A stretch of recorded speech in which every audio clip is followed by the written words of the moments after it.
হৰি নামৰসে বৈকুণ্ঠ প্ৰকাশে প্ৰেমৰে অমৃত নদী শ্ৰীমন্ত শংকৰে পাৰ ভাগি দিলে ব্ৰহে ব্ৰহ্মাণ্ডক ভেদি। হে এভৰিৱান, মোৰ চেনেলৰ অন্য এটা ভিডিঅ'লৈ আপোনালোক সকলোকে স্বাগতম জনাইছোঁ। আজি ভিডিঅ'টো আৰম্ভণি মই হৰি নামৰ পৰাই কৰিছোঁ, কাৰণ আমাৰ গাঁৱত দুদিনীয়া কাৰ্যসূচীৰে ভাগৱত পাঠ আৰু ভাগৱত ভ্ৰমণৰ আয়োজন কৰা হৈছে। আৰু এই টিকলাটো চাওকচোন, ইমান মৰম লগা, ইমান ধুনীয়াকৈ কোচত আছে, চাওকচোন বাৰু। চাওক ইহঁতৰ কি কাণ্ড, ভাগৱত পাঠ চলি আছে, এফালে ফেশ্বন শ্বো চলি আছে। দিয়া এটা কৰি দিয়া, ফেশ্বন শ্বোটো কৰি দিয়া চাওঁ।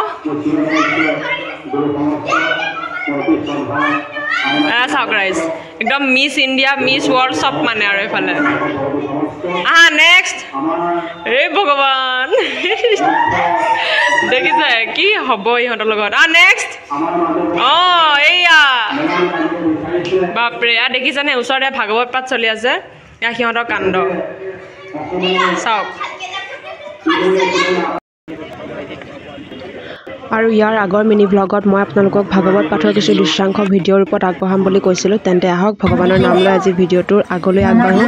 আমাৰ ভাগৱত পাঠত বিশিষ্ট ব্যক্তিৰূপে প্ৰাণজিৎ গগৈ ডাঙৰীয়াক নিমন্ত্ৰণ কৰা হৈছিল। প্ৰাণজিৎ গগৈ ডাঙৰীয়াক চিনি নোপোৱা মানুহ হয়তো খুব কমেই ওলাব। তেখেতৰ আশীৰ্বাদ আৰু তেখেতৰ সাক্ষাৎ ৰূপত দেখা পাই সঁচাকৈ মই বহুত ধন্য, কাৰণ এজন ভগৱান তুল্য মানুহৰ চৰণ চুই আশীৰ্বাদ লোৱাটো ইমান সহজ কথা নহয়। ভগৱানৰ কথা আদিৰ পৰা অন্তলৈ জানিবলৈ সঁচাকৈ তেওঁ ভগৱানৰ ৰূপেই ল'ব লাগিব, কাৰণ আমি নিজেই নিজক ভালকৈ জানো বুলি নকওঁ জানো। ভকতৰ সমাগম দেখি তেখেত সঁচাকৈ বহুত ব্যাকুল হৈ পৰিছিল। আৰু সঁচাকৈ চাওকচোন, ইমান মানুহ তেখেতৰ চৰণ চুবৰ কাৰণে আহিছে।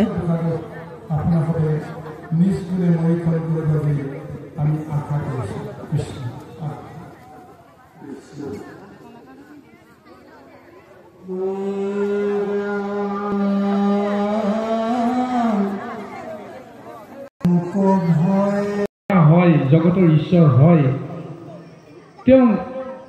আৰু ইয়াৰ ৰাতিৰ দৃশ্য চাওকচোন, ফিল্ডখন ইমূৰৰ পৰা সিমূৰলৈকে চাকি পোহৰে কি ধুনীয়াকৈ উজ্বলি উঠিছে। উদ্দেশ্য নহয় মই ফেইল কৰিব লাগিব, কাৰণ মই যদি ফেইল কৰোঁ তেতিয়াহ'লে যিজন পাছ কৰিব সেইজনৰ মান্যতাটো থাকিব। গতিকে এতিয়া ভিভুমণিৰ পৰীক্ষাত আৰু এয়া হৈছে ধ্বজাৰ ওচৰত, য'ত আমি পতাকা উত্তোলন কৰোঁ। চাওকচোন, ইমান ধুনীয়াকৈ চাকিৰে সজোৱা গৈছে, একদম দীপাৱলী যেন এতিয়াহে লাগিছে, নহয়নে বাৰু?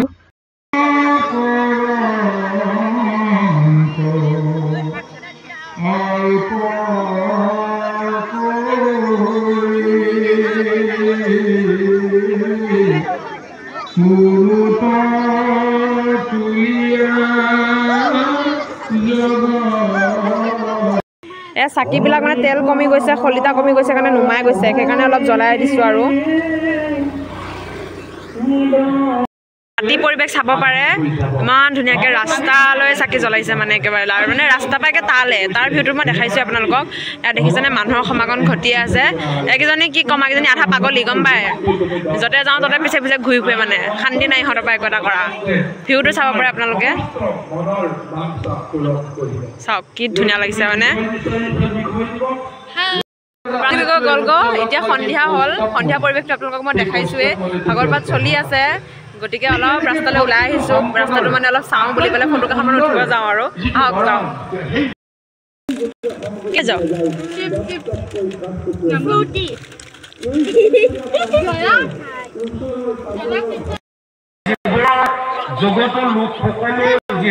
আৰু এতিয়া ৰাতি আহাৰ ইয়াতে গ্ৰহণ কৰি ঘৰলৈ যামগৈ। আৰু ইয়াতে ধুনীয়াকৈ মানুহৰ কাৰণে ভোজনৰ আয়োজন কৰা গৈছে।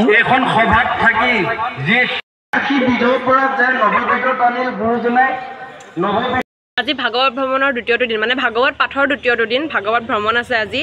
গতিকে এয়া সাজি কাচি আহিলোঁ ভাগৱত ভ্ৰমণৰ বুলি পেলাই। মোবাইলটো বেছি উলিয়াব নোৱাৰোঁ কাৰণে মই অলপ ক্লিপ আপোনালোকক দেখাই গৈছোঁ। গতিকে ভিডিঅ'টো চাই থাকক, ভাগৱত ভ্ৰমণ মই দেখাই আছোঁ আপোনালোকক, কণ্টিনিউ কৰি থাকক।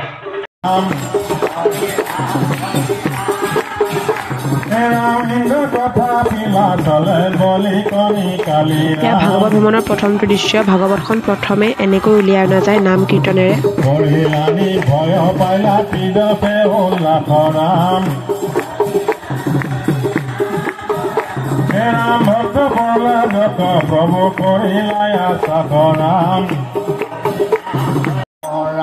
Ram,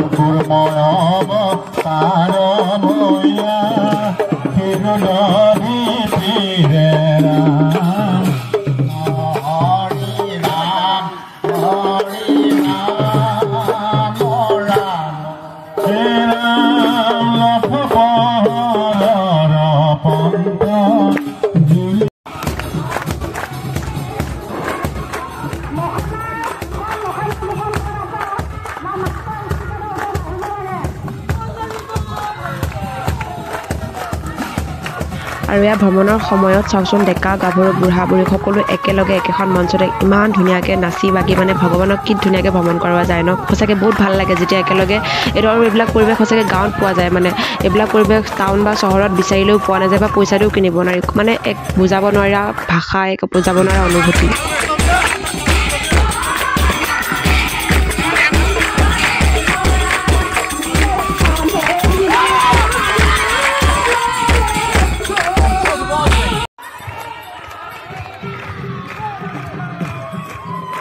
আমাৰ ভাগৱত পাঠ আৰু ভাগৱত ভ্ৰমণৰ দুদিনীয়া কাৰ্যসূচী ইয়াতে সমাপ্ত হৈছে লগতে মোৰ ভিডিঅ' মই ইয়াতে সামৰিব ওলাইছোঁ মোৰ চেনেলটো ছাবস্ক্ৰাইব কৰি যাব নাপাহৰিব আৰু লগতে যদি কিবা ভুল ভ্ৰান্তি হৈছে মোক কমেণ্টত জনাবলৈ নাপাহৰিব লাইক শ্বেয়াৰ কৰিব নাপাহৰিব বাৰু যি কি নহওক লগ পাম অন্য এটা ভিডিঅ' তেতিয়ালৈকে সকলো কুশলে থাকক